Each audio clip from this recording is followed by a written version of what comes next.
If you ain't a gator, you must be gator bait. If you ain't a gator, you must be gator bait. Welcome back and welcome in. This is another episode of If You Ain't a Gator. It's not the happiest episode, barring what just happened on Saturday. But my co-host for the evening is my man, Dylan Kelly, huge Gators fan. If you want to go ahead and introduce yourself some, and also while you're at it, tell us who your favorite Gator is.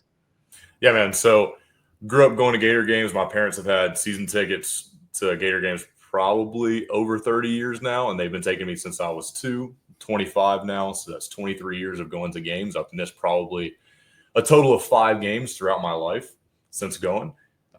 So super big into it. Me and my parents used to go to every single Gator fan day, got all the posters, got all the signatures, whatever it may be.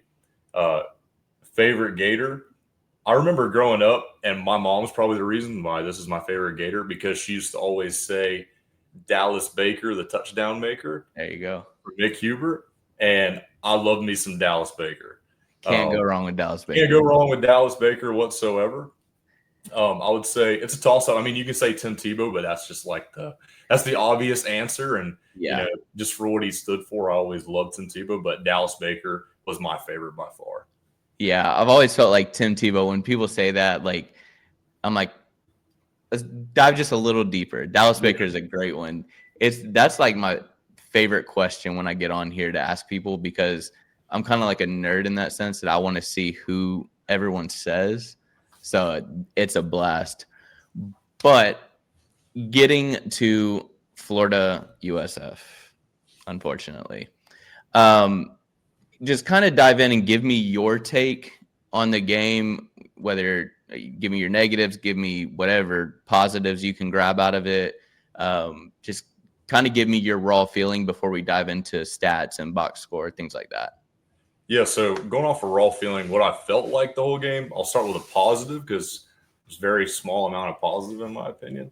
I thought the defense played really well. I think anytime you can turn around and look at what can be an explosive offense in USF and also an offensive-minded head coach and Alex Goldish, I think anytime you hold them to, 18 points, I think that's a positive.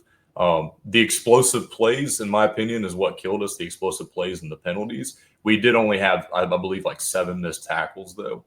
So I thought the tackling was really good. I think there was a lot of people that really shined.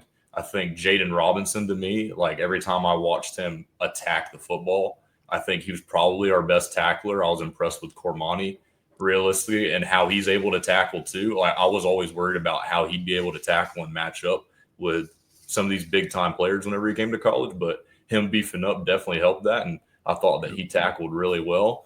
The one person who didn't show out to me was Jordan Castell. I feel like he was kind of barbecue chicken. Whenever somebody was running toward him, he just acts again like for the second year in a row like he doesn't want to hit anybody.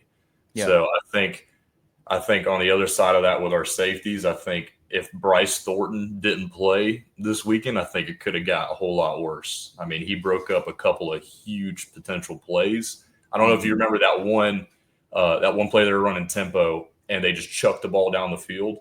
And he and we weren't lined up, and he's just a ball hawk. So he just had the thought to just run back and break it up. That would have been huge. Yeah. So I love Bryce Thornton because I think he's a ball hawk. He may not light up the stat sheet realistically, except for he just seems to always have the ball in his hands, whether it's an interception or fumbles, basketball games, but he always finds the ball. So I think Jaden Robinson stood out to me, and I also thought Jaden Woods stood out to me too.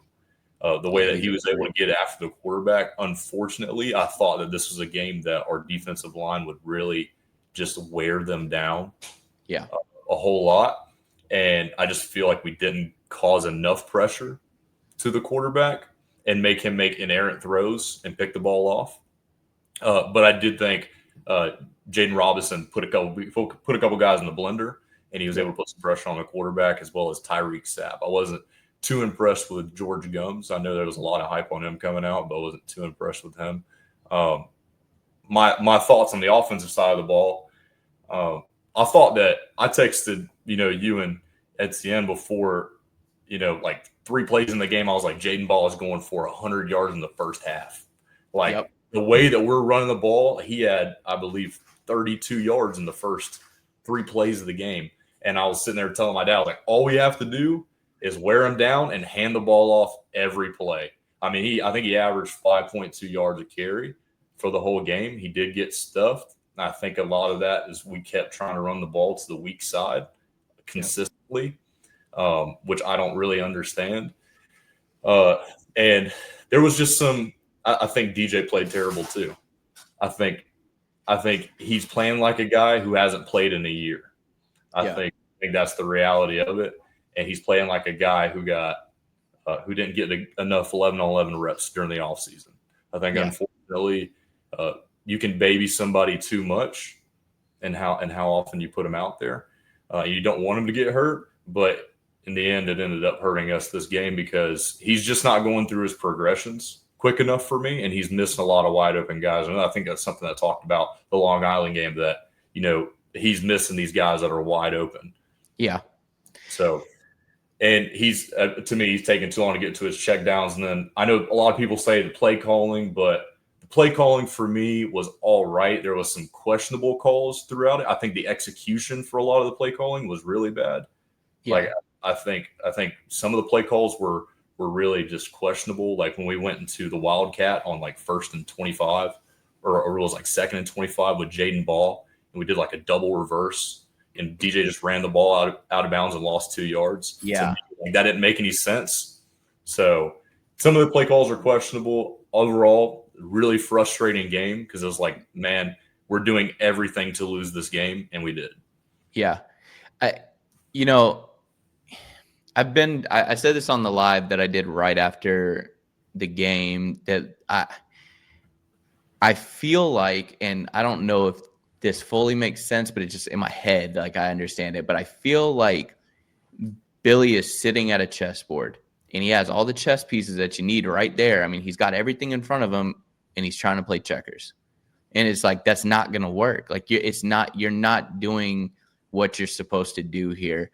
And where my frustration lies, this is just raw feelings that now, like, it's calm down feelings, it's whatever. My frustration lies with the fact that he's talked all offseason, all through fall camp. I get it. Dallas Wilson hasn't been out there, but he's talking about how much of this, as advertised, Dallas Wilson is. You know, Vernell Brown is this, and J. Michael is this. He's talking about this receiver room, and we continue to run screens. And on 3rd and 7, we're running a 2-yard out to Eugene Wilson, who, in my honest opinion, I love him because of just being a Gator. I love him, but he needs to go ahead and take the yak sticker off of his back plate, because I'm like, you're not getting any yards after catch, because I watched you play against the LIU team, and no shame to them, but there's no reason, if you have yak on your back plate, that LIU should be tackling you, just solo tackling you, if that's what you believe in yourself. I believe that our defense is a championship caliber defense that you can't. I've been very, very big on saying this when it comes to a defense. If your offense, again, you can get momentum and you can get pumped up if DJ throws a 60-yard bomb for a touchdown. That's going to amp up the defense, that even though it's a quick offensive drive and they may be tired, they're going to go back out there and they're going to perform. But when they watch you go 3 and out and they go, we got to go out there and stop this fast tempo again, yes, they might be able to do it for the few quarters, but it's going to break them down eventually. They're going to get tired. They're going to get worn on. And that's what's happening. You see the DBs chasing guys around and they're having to chase down the quarterback. And it's just like, I don't understand why. I get it. Like, the play calling, I don't think it's the worst we've ever seen, but I feel like it's so predictable. I sat right there, and then when my wife looks at me and says, well, I know they're going to run this here, I'm like, you just started watching football a year ago and you understand that. I'm like, that's a problem. That is a huge, huge problem in my eyes, that I'm like, if my wife, myself, everyone we're just sitting on the couch watching the game like any other fans, if we can spot that out, every DC on our schedule is going to know what's about to come. And I keep hearing Dallas Wilson's injured. I've heard nothing but great things about this. Everyone's comparing this wide receiver room to an Ohio State wide receiver room. Everyone's saying that we got wide receivers, just depth. And I'm like, so one person goes out and we can't throw the football anymore? And so that's my frustration there. Touching on what you touched on with Lagway, I feel like you noticed that he put on size in the offseason. I think he looks like he lost a step, whether he's hesitant to run because of the injury. And so he's just kind of tiptoeing around, but he looks like he's got bricks on his feet.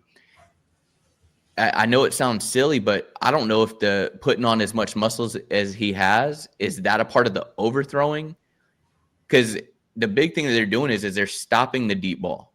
I get that. The way the defense is scheming it, they're stopping them from throwing a deep ball, the way they're running the DBs and the sets that they're throwing out there. They're forcing him to throw that mid pass because they know he doesn't have it that great. But I just don't understand when you are what we've been hyping up as a generational quarterback, how you can't hit those passes. Like you got to hit passes in clutch time. So I guess those are kind of my takes on it. Is just, and we'll dive more into it when we get into these stats, but it's just looking at the game from a whole. I'm like, it was undisciplined football. There's penalties that are happening. We're not even going to get into the spitting on a player. Like I just, that was the last straw. That just was right here with the Marco Wilson throwing a cleat. That right there, when I watched it, that's when I was like, yeah, this team has kind of lost it. Maybe Billy can dial it back in. I hope he can, but that's just kind of my takes on it. Like you said, I felt like the defense, for the most part, I felt like they played pretty lights out until they just got worn out and tired. And then a big shot was hit on them and they got a touchdown. But how do you blame them? I mean, they literally played their hearts out the whole game and the offense did nothing to, hold up their end of the bargain. So, yeah, that's just kind of my raw feelings. I still stand by. I just don't think Billy's the guy. And so I hope I'm wrong. I hope that we can look back on this, this podcast right here and this video here in 3 months and go, yeah, JB, you were wrong. That's preferred to me because I care more about the Gators winning than me being right. So, but just as it stands right now, I don't feel like he's the guy. Yeah, I mean, when you look back at the previous coaches that we've had from Jim McElwain on, like we've had 9, 10, 11 win seasons with those guys. And what we decided as the University of Florida is that we just don't tolerate mediocrity. And we decided to move on. And unfortunately, this has been the longest I could ever remember us holding on to a coach. I don't know the reason why. I think he's a great guy. But how far can a good guy take you? I'm tired of caring about good guys. I just want to win football games. Exactly. Right. And I want somebody who's got a fire in them. Right. Not somebody who's going to be buddy and best friends with your players. Yeah. That's great and all. You got a great relationship, but like it's time to light a fire under somebody.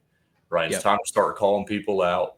And it's pretty, when you listen to a press conference, how many times can we hear, it's about how we respond, right? How many times can we hear that same phrase until it's enough? And we look at ourselves in the mirror and we say, you know what, we're the problem. And, maybe something needs to change instead of let's just repeat the same cycle constantly, right? Something's got to change with the practice. Something's got to change internally. Something's got to change with the staffing hire. Whatever that may be, something's got to change. And I feel like, to me, whenever I was watching them this weekend, it just felt like we were watching a team full of talented kids, and obviously the more talented group, but the less coached. And and honestly, like my biggest feeling is the least prepared. Like I just felt like we weren't prepared whatsoever. And I feel like there's a lot of guys out there panicking. Like it felt like a panic feeling almost. Yeah.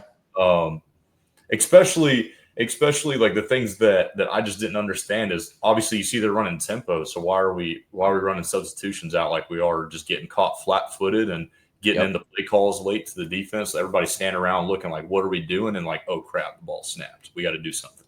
Yeah. Right. So it's the preparation and the game management for me. Now I know everybody's saying something about the play calling, but I think the play calling isn't bad. I think situationally it's really bad. But I think some of the play calls are not bad. We're just not executing anything. And execution comes from practice. Right. Yeah. I think my thing with the play calling is, and again, maybe it is, and again, I am a very, very firm believer in put the best player out there.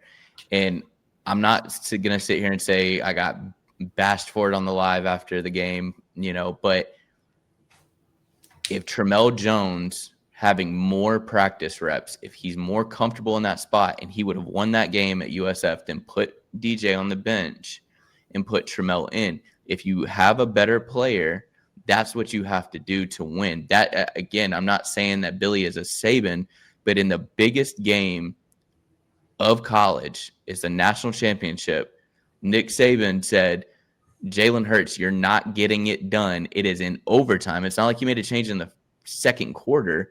He said, this is overtime, and you're not getting it done. So what I'm going to do is I'm going to put you on the bench, and I'm putting Tua in, and he throws a dime to Devontae Smith to win the national championship. And it's like sometimes you have to do that, and I get it. USF isn't the national championship, but it's like that's a game you win. And I'm not knocking. I feel like everybody's like, well, USF's a great team. Yes, USF is a great team. They're a great coach team. But you don't, if we are the team that we say we are, if this is the team that's a playoff contender and people are calling it a national championship contender, myself, others around us, if that's what we are, you don't lose to a G5 school. I'm sorry, you beat us. You might go down to the wire. I mean, Alabama went to the wire with them 2 years in a row, but you don't lose to them. You find a way to win, and that's the problem with Billy, is he just doesn't find a way to win. And I hate that. But I don't know. I think my problem is, again, with the play calling, where I'll say it, is if you played baseball. So I'll put it in terms like this. If you have an opposing team, I never played baseball, so I might be completely off here, but I'm just going to try to give an example here. If you have your outfielders who you got a bunch of big hitters that are coming up, and your outfielders are out there backed up against, the fence and against the warning track, and they're all the way back, and you just keep hitting it back there and they keep getting you out, you got to do something to keep them true. So what do? You start putting shots, into the gaps and trying to move them up, because you're hitting it past the shortstop. You're hitting it past second base. You're trying to move outfielders up, or trying to confuse them, where you're like, okay, now we can hit it out there and hit it further. And that's my problem with the Gators offense right now, is I feel like they know what they're running. The times they're throwing it deep is going to a tight end. And I'm like, what are we doing? Like, we've heard all these great things about the receivers, and I'm not saying that we need to run Steve Spurrier fun and gun and have DJ slinging the ball 86 times and throwing it deep every play. I get that there's a chess match to this, but I'm like, there's no chess to this. I know what you're going to do. You're going to run sweep to the right. You're going to run sweep to the left. We're going to run a bubble screen, and then whatever he ran where he's tossing the ball to Eugene Wilson and the DJ. I'm like, you decide to switch up a play call, and that's what you called? I get what you're saying, and I agree. Like, I don't think it's the worst play call in the world, but in my honest opinion, I'm like, nothing keeps them true. And I'm like, if you're not showing your hand because you're waiting for LSU, well, now you didn't show your hand and we lost. And we lost to a USF team where it's like, these were the 2 wins. I'm like, you were kind of building up, and then you're supposed to jump up to LSU. But I don't know. We'll see. I really don't know where to. To me, like, I was sitting there the entire game, and I thought the best player on the field offensive wise for us is Jaden Ball. And I'm thinking, why are we not putting the ball in his hands every single time until they prove they can stop us? So I was sitting there thinking that the whole time. I have a question for you. What do you think about? I feel like this isn't talked about ever. What do you think about Eugene Wilson and Vernell on the field at the same time? So, and this is no hate towards Eugene Wilson, but I feel like Vernell is what we thought Eugene was. It's real easy as a Gators fan to go, you see a guy who can take jet sweeps and you see a guy who can take these short little routes. We did it with the Kadarius Tonys. We're doing it with the Eugene Wilson. Now it's happened with Vernell Brown, that they want to compare him to Percy Harvin. I just don't think that Eugene Wilson has that kind of oomph to him, like that Mamba mentality that when he gets the ball, like he's like, I need to score. I think if he finds a way to score, cool. Vernell Brown has that. I think that you could scheme up a lot more with them on offense at the same time if you run a couple of drags with them or put them on slants or in and a drag, and you're putting Dallas Wilson and J. Michael deep, where now you can kind of cook a little more with your schemes and where you're putting routes out there. But again, I just don't think I've seen anything from the play calling, that both of them being on the field at the same time, that anyone needs to be like it doesn't keep a defensive coordinator, on his toes. Yeah. Is my biggest thing. To me, like every time I see our starting three receivers out there with J. Mike, Vernell, and Eugene, I don't look at it as a threat. Like for me, like J. Mike hasn't shown me nothing. Like in my opinion, I haven't seen elite route running from Eugene. I like Aiden Mizell out there. For me, like he looked like our best receiver every time. Yeah. He just seems to find the ball in his hands. He's fast. He runs good routes, and we're just not throwing him out there. I know he's coming off an injury, but how much can you keep the training wheels on somebody? And when you come to decision to decide, hey, we need this guy to win this game. So yeah. I don't see J. Mike as a threat. He just hasn't shown me anything yet. I believe whenever that interception happened, I think he stopped in his route, or he slowed up in his route a little bit. Yeah. And that wasn't an interception, by the way. That was terrible. I don't know if you were watching from home or you were at the game, but that definitely wasn't an interception. But yes, I was watching from – go ahead.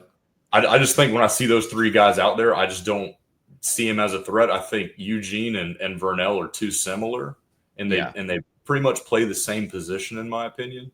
Yeah, they're more that slot receiver type. And when you're thinking of run blocking and you're looking at two small guys, you don't really think, oh, we're going to have a lot of success running to that side of the field. Run blocking.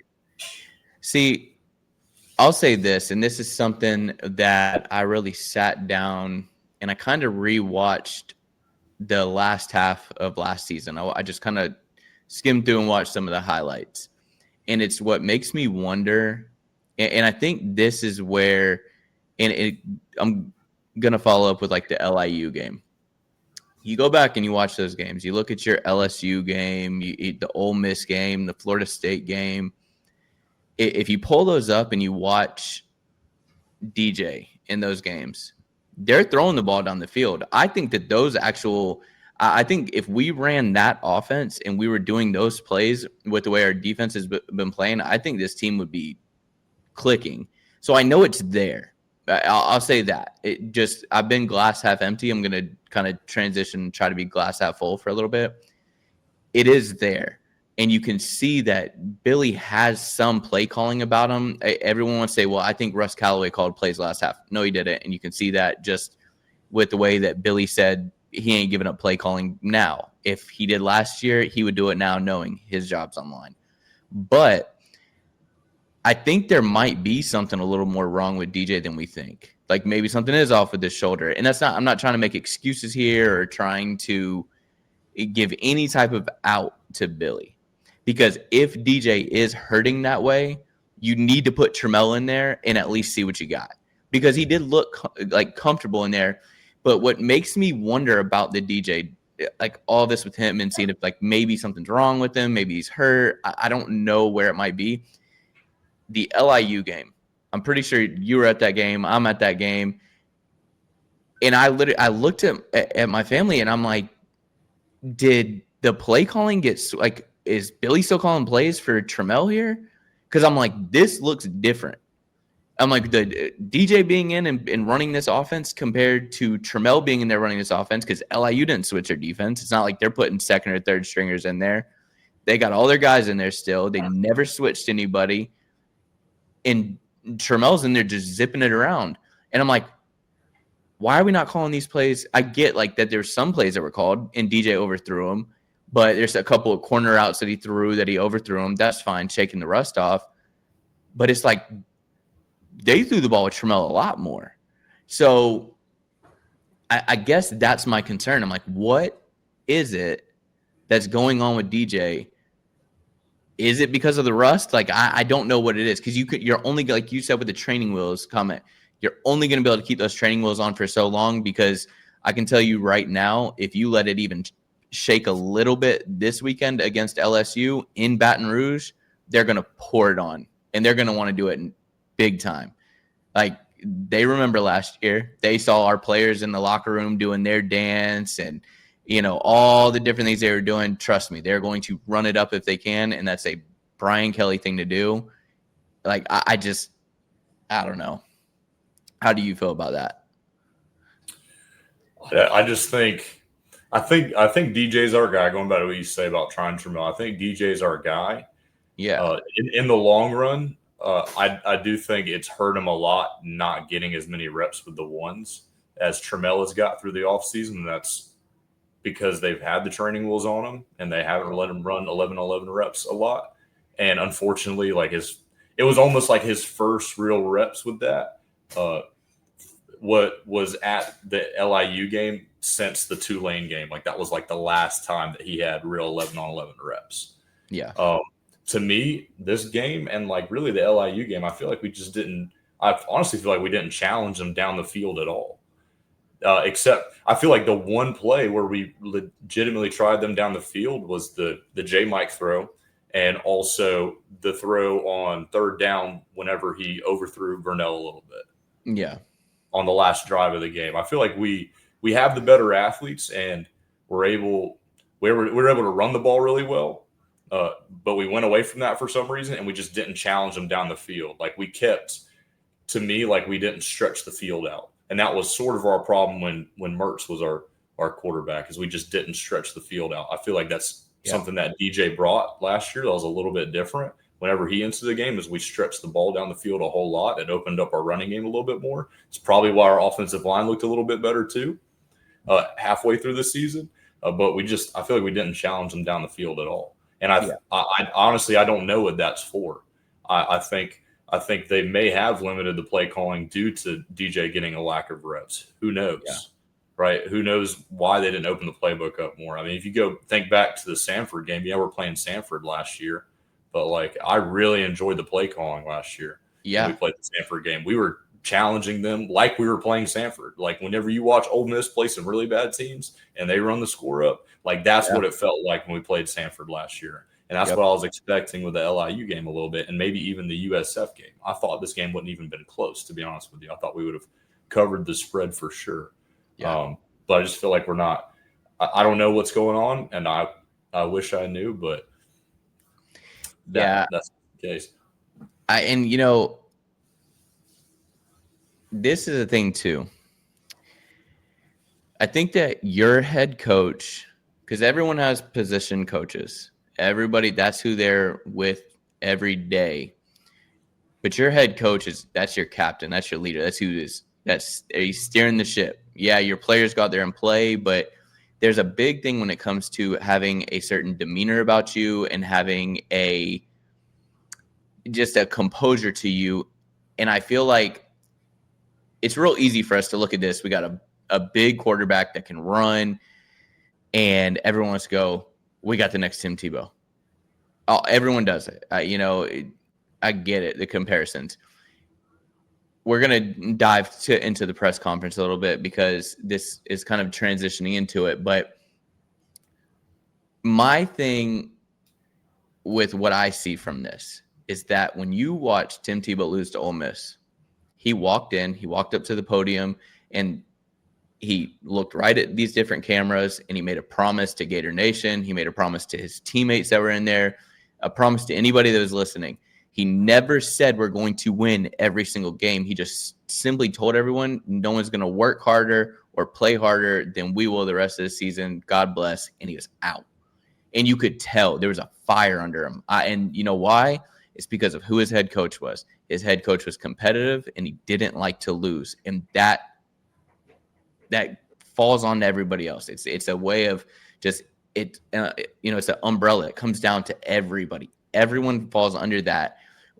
Whereas Billy, I'm telling you, watching that press conference right after the game, Billy goes in and talks, right? He says what Billy says every single press conference. I got to look at the tape. There's a lot we can learn from this. His same old, just repetitive, just keep it on repeat type of deal. Devin Moore comes in, he says what he has to say, and then DJ comes in, and I swear if I just read a transcript of what the responses were from Billy and the responses were from DJ, I swear they're the same person. And I'm like, that's my problem with it, is I'm like, there's no oomph to this team right now. And maybe we'll see it. Who knows? Maybe Billy goes in there and he's trying not to throw anybody under the bus. And maybe he goes in there and whoops them around this week and we go out and maul LSU. I don't know. Probably not going to happen. I hope I'm wrong. But that's my problem, is watching the press conference. I'm like, there's just no there's no spunk to this team. There's like no – I'm competitive. I ain't never played D1 football before. I play flag football with some friends, and I don't want to lose. I'm as competitive as they come. And if you beat me that one, I'm like, we got to stay an extra 30 minutes because we got to play another game because I want to win again. And I'm ticked. And I'm like, there's no – you can be a good guy. That's great. But sometimes a good guy, like Corey said it on his live afterwards, Billy might make a great youth pastor or a great pastor, but as a coach, there's no fire to him. I need a coach that's got that just oomph to him, And so I don't know. I'll get your takes on the press conference, but I think you and I feel pretty much the same on the press conferences when it comes to Billy. Yeah, it's just the same. It's just the same word track over and over and over again. It's the same generic, vague answers that we've seen in every single interview and press conference you ever do. Like, if you watch Josh Pate interview him for 40 minutes, it's almost like he doesn't even answer the question. Yeah. Right? It's like he dances around every question that he gets asked. So I leave more confused sometimes watching him speak than I do feel like I've gotten some questions answered. So it was honestly very relieving seeing some of the press ask some of those questions that we were all feeling on Saturday night. That was really nice to see. But again, like, his responses are the same. It's, got to go look at the tape. It was today. I thought there were a lot of good things, and there's things that we need to fix. Like, we put a lot of good things on tape. Well, I don't know what good we put on tape besides the defensive side of the ball. What I saw is we scored one touchdown against a group of 5 team, and we lost, right? Yeah. And we scored 16 points. Like, that's and your primary position outside the head coach is the play caller, right? So that falls on you the most. So to me, like, I'm just tired of the same thing over and over again. And to me, like, you shouldn't have the answer. It needs to be fixed 2 games into the season. Like, it should have been fixed in the offseason. It feels like a team that didn't go through the offseason.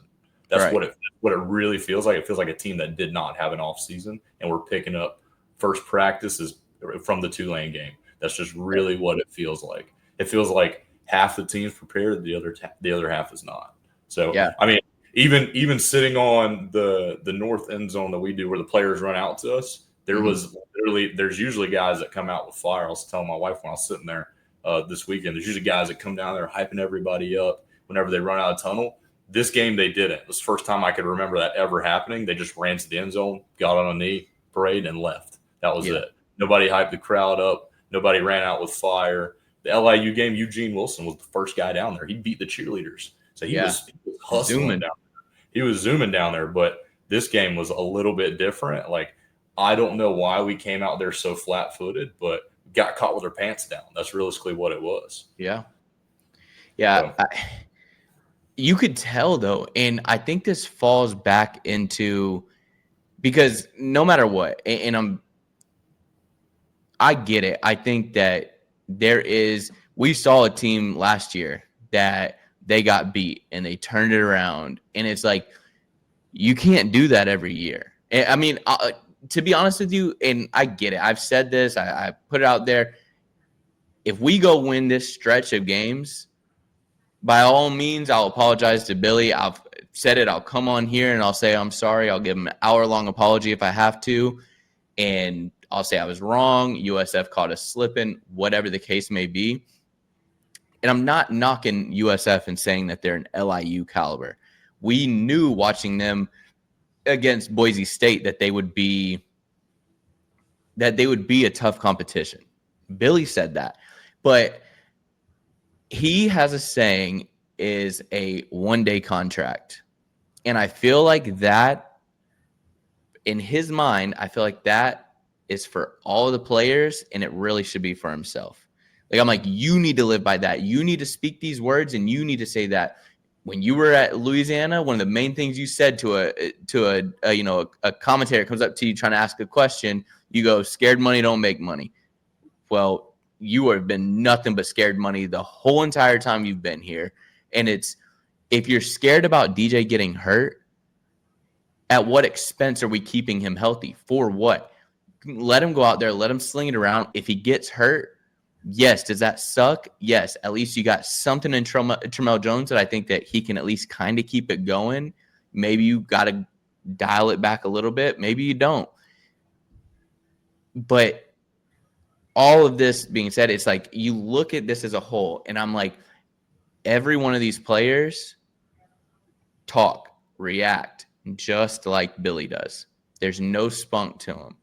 You got George Gums, who last year when he was getting sacks in the back half of the season, I mean, he is just roaring like some psycho is coming out of him. He's turning into Venom or something. You got Tyreek Sapp that looks like a unit, and they're playing like they don't even know what to do out there.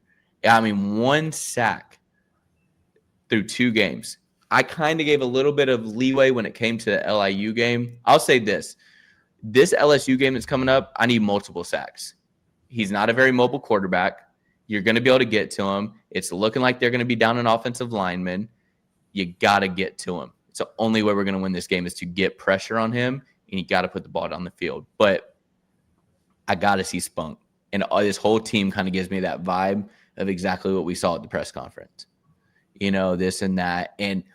But yeah, just kind of, rewinding back to the one-day contract thing.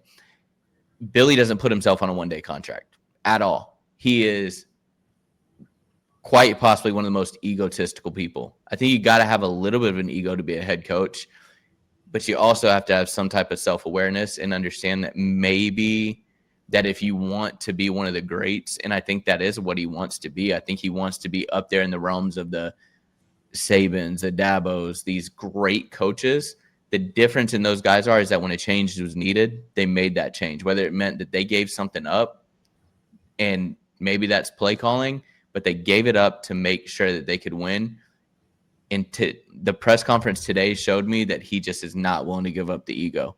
When he gets asked the question of, are you going to be the primary play caller? He says yes. And then as the question is being asked about, there's no thought of delegating it to, and he's trying to say to someone else, and Billy cuts him off and goes, no. And I'm like, you can sound as frustrated as you want, but you're mad because the truth hurts. And that's the biggest thing with it. You get told something that sucks, and you know why that question is being asked. It's because the play calling isn't that great, to the fact that I'm like, you run the offense you did last year. We ain't got to be lighting up the scoreboard. This doesn't got to be vintage, Big 12 offense, slinging it, air raid offense. No, you can dial it in, but you got to keep everyone true. And I just feel like this offense just fits Billy's mold. Just how he is at the press conference, how he just condones himself is it's just super vanilla, all of it. And there's no fire to him. Swear every now and then. I don't care at this point. You're a head coach, coaching football. Just do something. Show some fire that these guys are like, oh, okay. You know what I'm saying? So, yeah, I just – it's frustrating, man.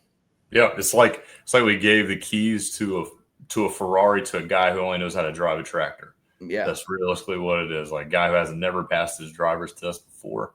I mean, we realistically gave the keys of the kingdom of a name brand school, um, who's never done it on a high level before. Yeah. Realistically, he hasn't had success at a really high level before, and not only that, like we've stuck with him for this long. I want so badly for him to be the guy, and I want us to not have to restart and rebuild, but I feel like we're way past the point where enough is enough. Yeah. Right. And I think realistically, like he got maybe overhyped a little bit, and maybe this team got overhyped a little bit coming into the season based off the last couple of games of last year. And I'm guilty of it too, just because I want to be always optimistic. Of course I want my Gators to be good.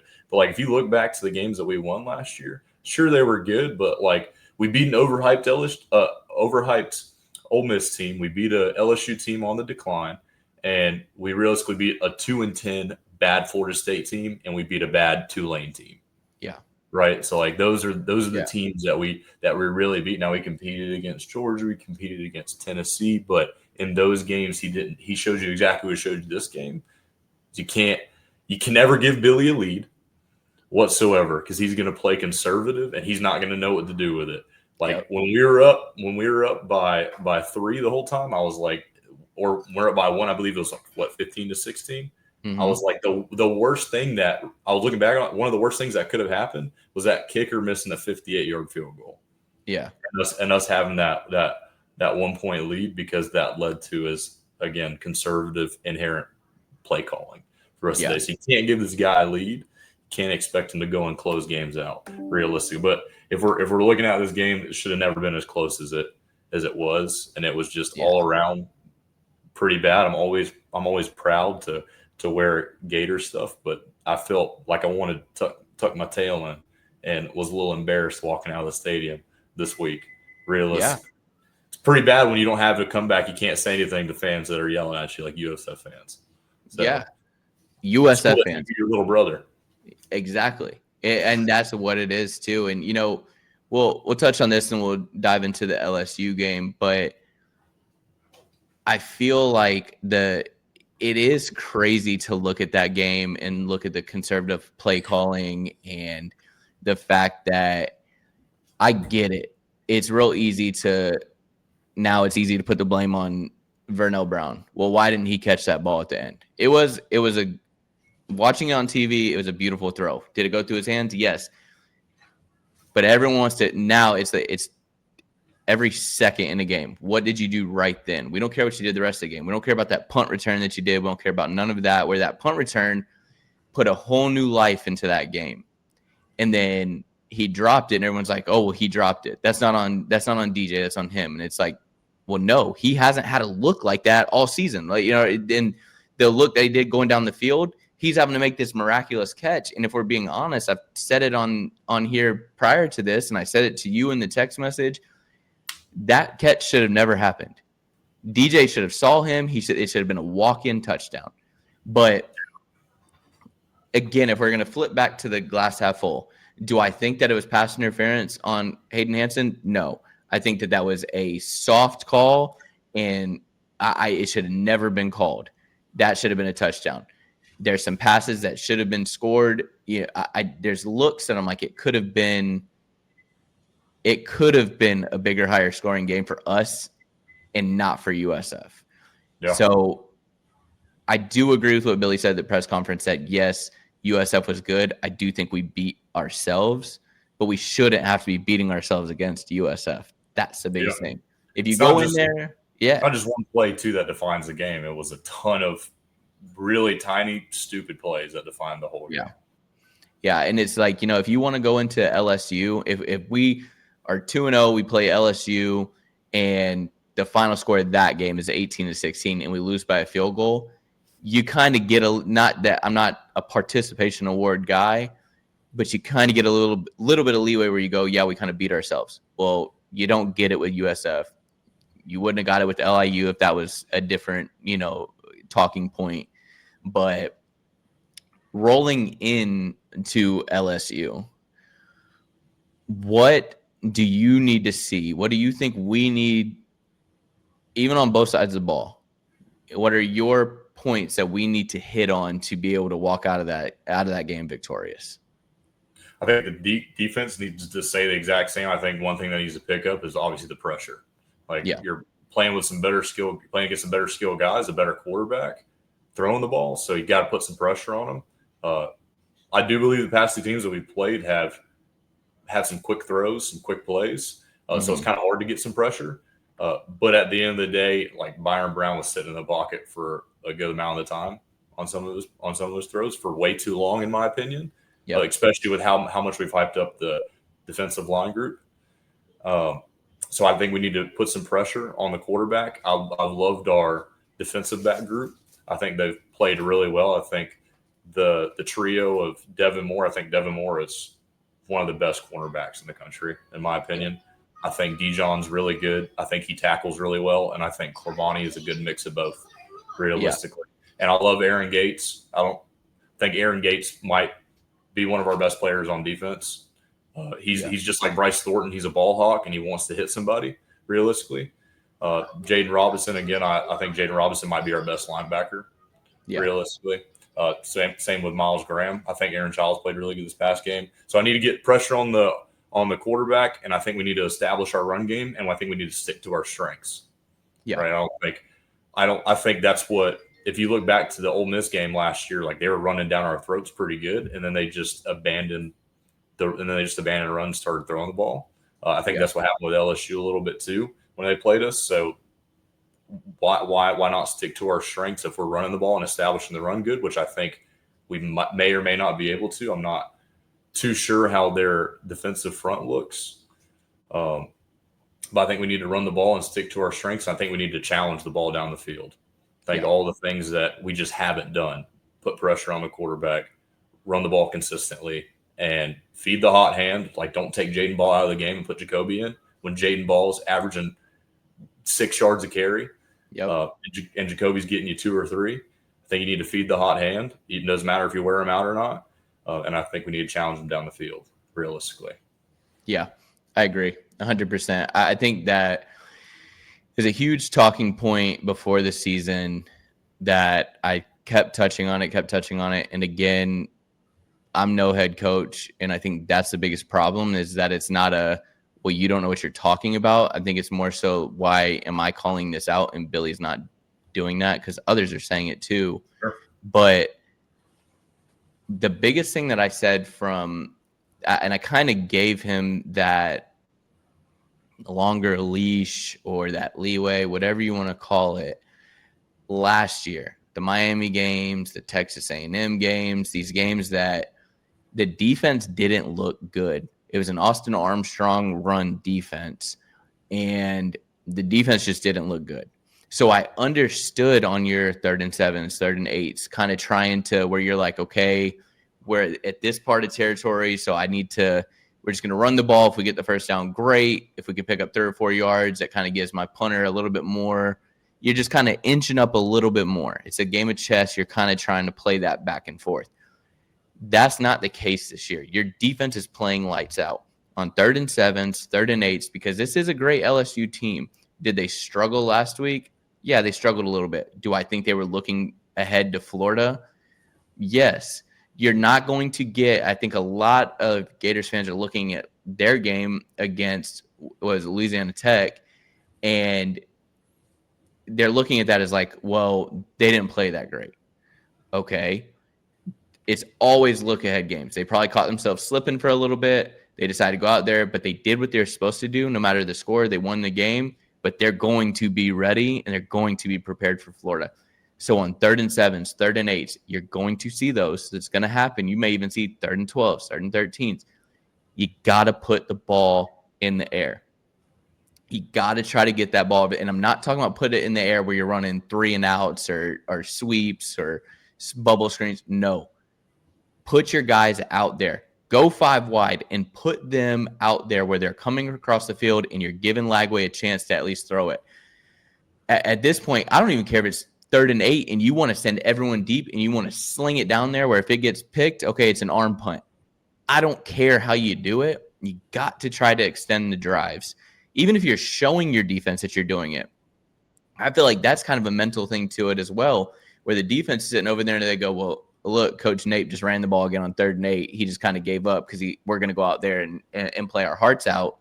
But again, the defense is going to be able to keep up with a team like this for a little bit, but they're going to get exhausted if we cannot find ourselves extending drives. And then when that happens, it's going to get piled on. And I think that's my biggest takeaway. I think DBs have been playing great. I think the defense as a whole, other than the pressure, has been playing great. If you don't get pressure on Nussmeier this weekend and you give him time back there, these receivers and this quarterback he's going to find those open receivers and he is going to slice and dice the whole game because you're not going to be able to stay with them forever. And it's not trying to be negative here. I think we got great DBs, but they're not that great. No DB. I don't care. NFL DBs know that if you're not getting pressure on the quarterback, a receiver is going to eventually get open. They're going to find a way. They're going to start breaking down. They're going to come back to the quarterback. They're going to get open. Pressure, like you said, let's try the shots on the 3rd downs. Even if it's 3rd and 1, 3rd and 2. If it's 3rd and 1, try a shot down the field and then try to run the ball with Jaden Ball and just tell your O-line, get physical. Get physical, and you push them ahead so Jaden Ball can get physical and he can get that 1 yard. Get physical and let Lagway push forward. He put on all that weight in the offseason. Why not try it on 3rd and 1? Let him just push ahead. But that's what I want to see. And in all reality, I'd like to see Vernell Brown being back there at punt return. As scary as it is, I think that your great teams and your winning teams, they take chances on special teams, and I'd like to see him take chances and try to pick up 15, 20 yards, if not more, just like he did against the USF. Yeah, I think you hit on something that I felt the entire game of USF is his approach to returning the football. It was way different than the LIU game. I felt like he was returning stuff that I would have never thought he should have returned. Yeah. But this past game is almost like they told him to fair catch the ball. Yep. It's almost like they told him they just need somebody back there to catch it and that they can trust catching the football and to fair catch it, and they want to protect him a little bit. But yeah. I mean, when you got somebody that's like a game changer like him, like returning the football, and I feel like the best part about his game is he's got great vision whenever he's running the football. He sees the field really well. I think that goes to his elusiveness. I think maybe that's where Eugene has lacked a little bit because he was out a bunch last year. I think he is elusive, but I think a big part of elusiveness comes with like your vision of the field. And I think he just lacks in-game reps realistically. Maybe where Eugene slowed down a little bit. But I think with him, like you got to stop playing. Like you got to stop telling your players to play scared. I don't know if that's what they were doing or if he was just if that was his choice. I don't know. But I would say based off the LIU game, where it's like he had free reign, he was returning everything. Yep. So even 5 yards is 5 yards, right? 5 yards further than what we had. It don't matter. I think you got to take chances with a guy who's a home run hitter like that. 100%. Yeah. And he is that. And I think you saw it in the USF game when he did change the game with that. And that's a big part. We don't talk about it much with the 08 teams and the Brandon James returning kicks. A lot of people don't understand that you look at a game, especially looking back on games, it's real easy to go, well, yeah, we had Tebow and we had Percy Harvin. We had Aaron Hernandez. We had these different guys who could do different things, and I get it. We had some major guys out there who could score at will when they wanted to. Jeff Demps, Chris Rainey. Brandon James, I feel like is one of the most underrated Gators of all time. And it's because of his ability to be able to just completely flip the field. And you got your team into, even if, this is the way I kind of look at it too, is if VB3, say he does return it, and we're not going to score every play. We're not going to walk down the field every single drive. But if he takes that punt and he returns it, say 17, 20 yards, right?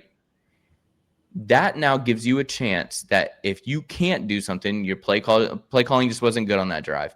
It gives your punter the chance to put the ball deeper into their territory and to try to cough and kick it and put them in ugly spot to that way. Now you stall them out 3 and out. They have to punt it to him. And now if he gets another, because you push them back, they're going to be in full protection. They don't want that punt to get blocked. So they're not going to have a bunch of gunners going down. So now you give this guy who's dangerous a chance to now he can flip the field. He can put you in the red zone off that punt return. He can extend that field. That's the game of like where I think special teams has been so slept on for the 4 years that Billy's been here. There's been no type of effort to find somebody. It's just been a running back there that just, hey, I know that I trust you to secure the ball. And let's get it back in my offense's hands. I can see Lane Kiffin doing that. I can see these high-scoring teams that do that. But I'm like, Billy, your offense is not built to throw 60 on the board. So I think you saw it with Chimray a lot last year. Like, he was a game changer whenever he returned the ball. I mean, he didn't take nothing to the house, but getting that extra 10, 15 yards, I mean, they're game changers realistically. I mean, and we thankfully do have a good punter. I mean, Tommy Doman absolutely crushed the punt from the end zone this past weekend, and that flipped the field completely, Yeah. But also, you look at it, we lost by 2 points from, a guy who we believe would have been an All-American, and Rocco Underwood just snapping it over punter's head. So, I mean, we lost by 2. Special teams is slept on in every aspect. It is game-changing. It is a game-changing part of the game. So, yeah. I just think my biggest thing with just looking ahead to this game is I don't want to see momentum get killed. And that's it with Rocco doing it. Just that safety, I think that was icing on the cake where you saw it. And it's like just nobody wants to be out there anymore. It's just everybody's demeanor and the just vibe of the team. And I said that about it. How is this team going to respond? Last year they responded. They got embarrassed.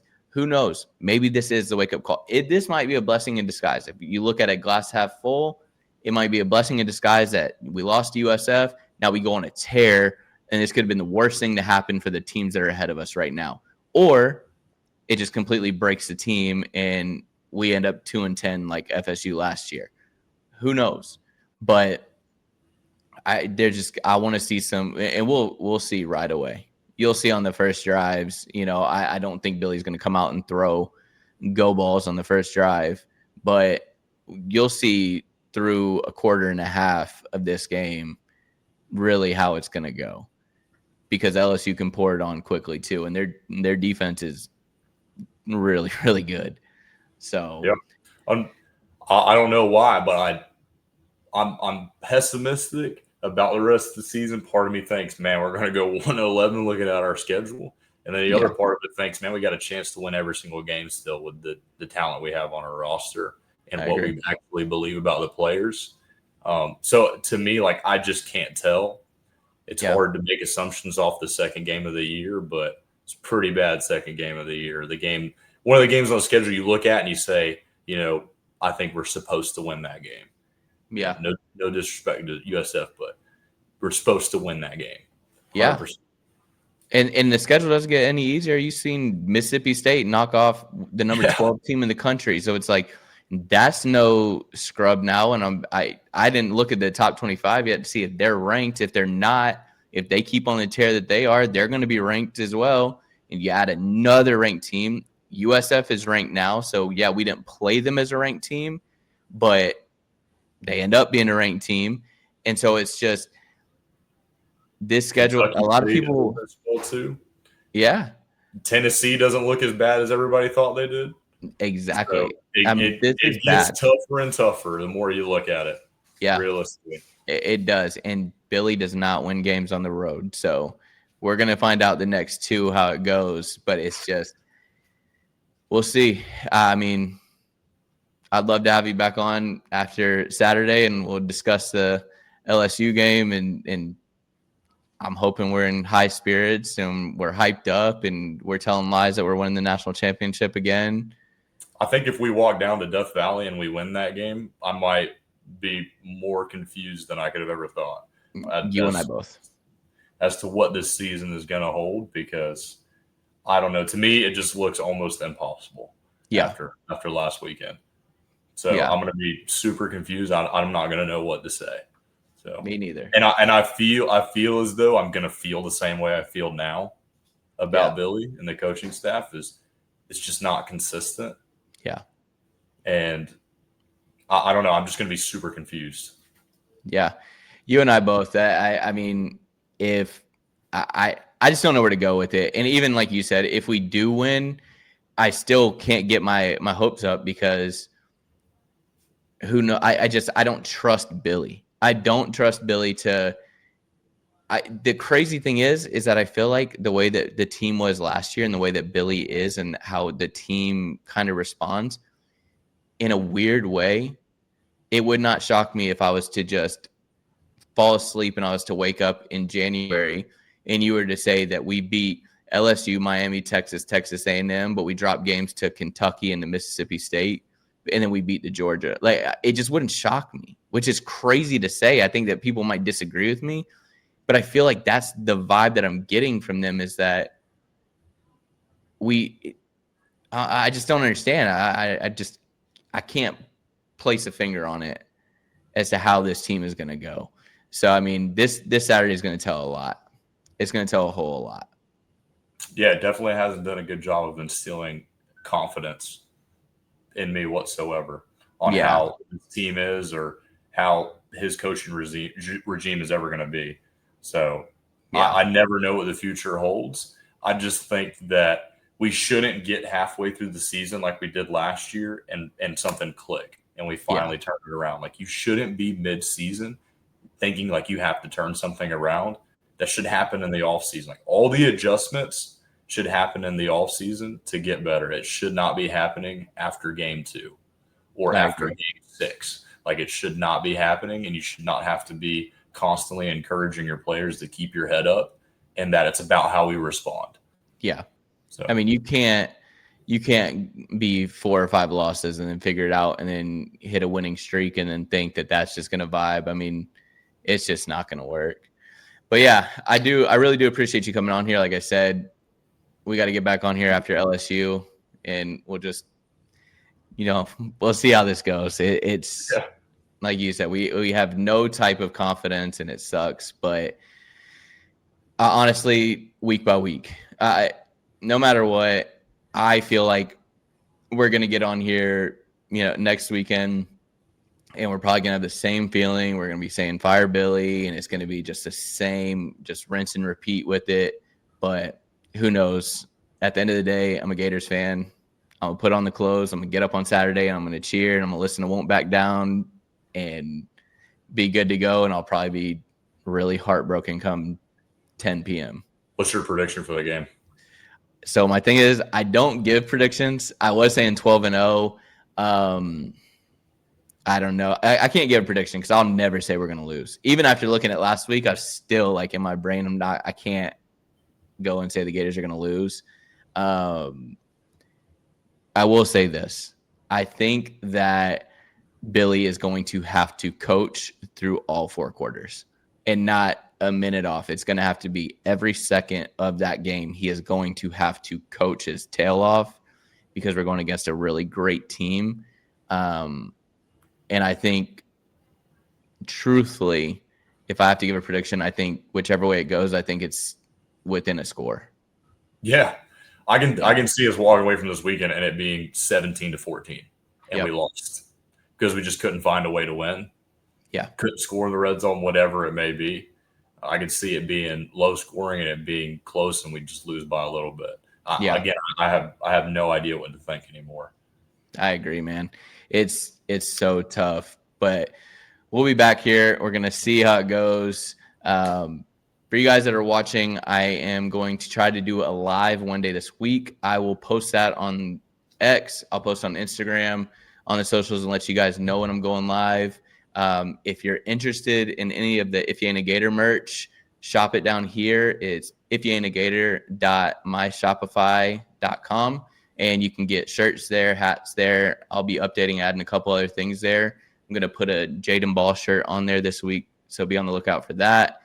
But yeah, other than that, Dylan, I appreciate you coming on, man. I really do. And always, no matter what it is, it's always go Gators till I die.